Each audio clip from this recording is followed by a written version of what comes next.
Hindi ka man lang tumawag sa akin na darating ka pala. Well, I like surprises. So ano? Ano nang balita sa inyo? Any news? Nagkasundo kami ni Michael na magpapanggap siyang ama ng anak ko. Wow! Wow, that's brilliant! Who would have thought na may isip mo yun, Giselle? Alam mo, hindi talaga ako nagkamali sa pagpili sa'yo. And you're actually the type of girl that Michael would want. You seem a lot like Eliza when she was still pathetic. Bakit hindi sagutin? Kliyente pala eh. Nag-uusap tayo eh. Ayoko na istorbo. Michael, may tinatago ka ba sa akin? Wala. Ano nang itatago ko sa'yo? Bakit hindi mo sabihin sa akin lahat? Elisa, wala nga akong tinatago. Huwag ka naman tamang hinala. Paano naman tayo magkakaayos niya kung wala kang tiwala sa akin? So, I assume na nakuha mo na si Michael. Hindi pa, Sofia. Hindi pa? Anong hindi pa? Giselle, it's been weeks since pinain kita kay Michael. And your son calls him that for crying out loud. Anong hindi pa? Hindi kasi ganito yon. Naawa si Michael kay Georgie nung nalaman niyang may sakit ang anak ko at naghahanap pa ng isang ama. Oo, ganun naman pala eh. If he's already pretending to be his dad, then why not play husband and wife? Hindi naman kasi ganun kadali. It's easy, Giselle. It's the easiest thing on earth. Lalaki lang yan. Ang mga lalaki madaling paikutin. At sa ayaw at sa gusto nila, pag may magandang babae sa harap nila, hindi sila makapag-isip. And that's what I want you to do. You drive him nuts. You drive him crazy hanggang makalimutan niya na yung pamilya niya. Sorry. Si Luis, taga lang. Sagutin ko lang. Hello? Hello, Eliza. Did I catch you in a bad time? Hindi naman. Bakit? Anong problema? I just came back from the province. Nabalitaan ko yung nangyari sa trabaho mo. What went wrong? Sinubukan ko namang gawin yun si Fie. Sinubukan kong akitin si Michael. Kaso, hindi ko nagawa. Hindi ko kaya. Kasi Teka lang. Anong sinasabi mo sa akin? Lahat ng ginastos ko para sa gamot ng anak mo, para sa yaya, para sa lahat ng expenses niyo, wala lang yon? Hindi naman sa ganun. Ang sinasabi ko kasi, mabait na tao si Michael. Hindi siya ganun kadaling akitin. Ganun naman pala eh. Giselle, mabait si Michael. At puto-puto. Pues, ganun mo. And don't give me that crap na isa kang santa. Na hindi ka malandi. Dahil Giselle, ikaw ang pinakamalaming babae sa batch natin. Sofia, sumusobra ka na. You don't tell me kung sumusobra na ako. You don't tell me when to stop or what to do. Dahil binayaran kitang Giselle. At kung hindi dahil sa pera ko, baka patay na yung anak ko.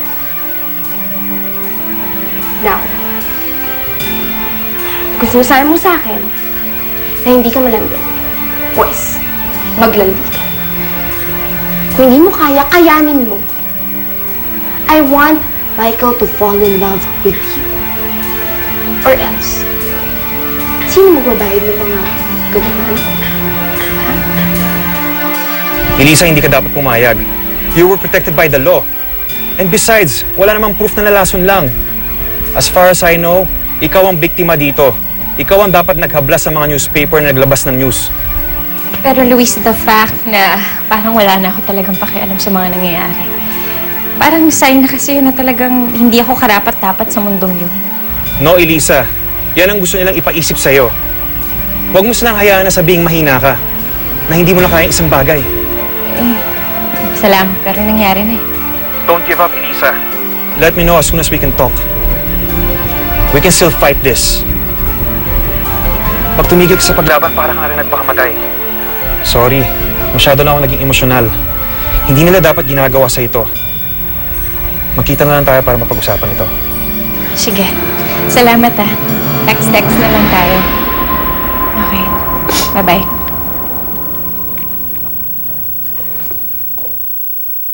Michael, Ano naman sinabi ng Luis na yun? tumawag lang siya para mapag-usapan yung nangyari sa opisina. Ayaw niya kasing umalis ako eh. Sabihin mo nga sa kanya, huwag siya nagmamarunong. Imbis na nakakatulong siya, lalo pa siya nakakagulo eh. Michael, ano ka ba? Nag-aalala lang yung kaibigan ko. Kaibigan nga ba? Nagsiselos ka ba? Bakit ka ganyan? Kanina lang sinasabi mo sa akin na dapat may tiwala tayo sa isa't isa. Tapos ngayon, ikaw yung ganyan. Napaka-unfair mo. Dahil alam ko naman na matagal na merong gusto sa'yo, Luis na yan. At tuwan-tuwa ka pa rin. Magkaibigan nga lang kami. Lokohin mo yung sarili mo. Pero wag mo ko damay. Wag mo akong lokohin.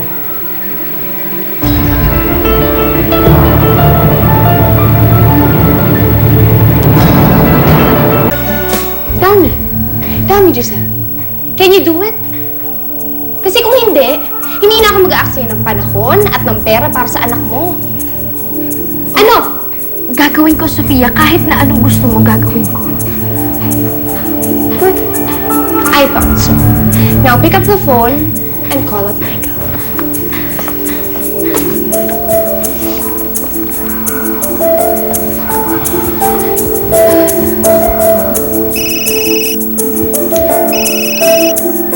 Hello?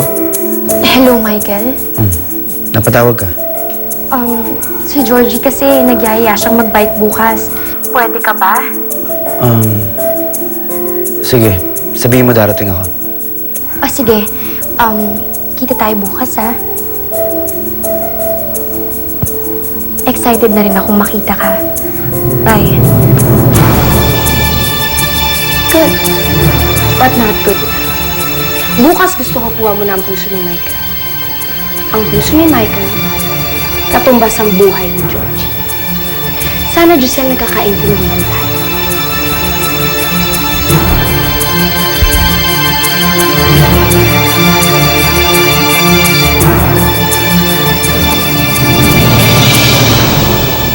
Bakit hindi? Doon na lang ako sa inyo tumira muna habang nagpapagaling si Lola. I don't think that's such a good idea. Dapat naman talaga ikaw mag-alaga kay Lola.